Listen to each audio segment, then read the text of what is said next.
Paano makakuha ulit ng kopya ng E1 form?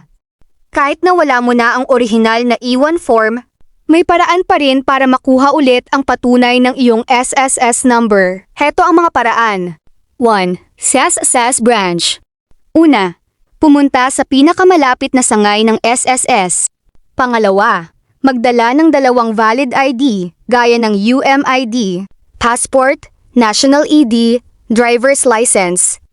3. Humingi sa information desk ng request for replacement of SSS, number card, E1 form, o sabihin lang, nawala ko po ang kopya ng E1 ko, gusto ko po sana humingi ulit ng kopya o patunay ng SSS number ko.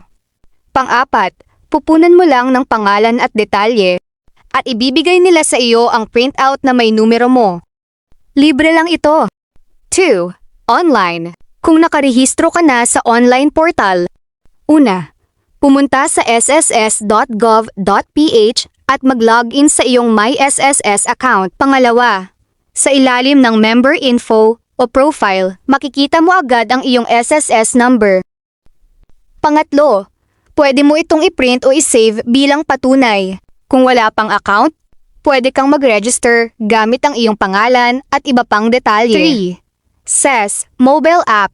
I-download ang SSS Mobile App, mag-login, at makikita mo agad ang iyong numero sa taas ng pahina. Pwede itong ipakita bilang patunay. 4. Sa pamamagitan ng email o tawag, magpadala ng mensahe sa member_relations@sss.gov.ph. Ilagay ang iyong buong pangalan, petsa ng kapanganakan, at dalawang ID number. Hihintayin mo ang sagot nila na naglalaman ng iyong numero. Hotline 892-06-44-6. Paalala, 255. Hindi mo na kailangang mag-fill up ulit ng bagong E1 form. Ang E1 ay para lang sa mga wala pang SSS number. Dahil mayroon ka na, kailangan mo lang ng kopya o patunay ng numerong iyon. Sapat na ang printout mula sa SSS, screenshot mula sa app o ang iyong UMID card para mapalitan ang nawalang E1 form.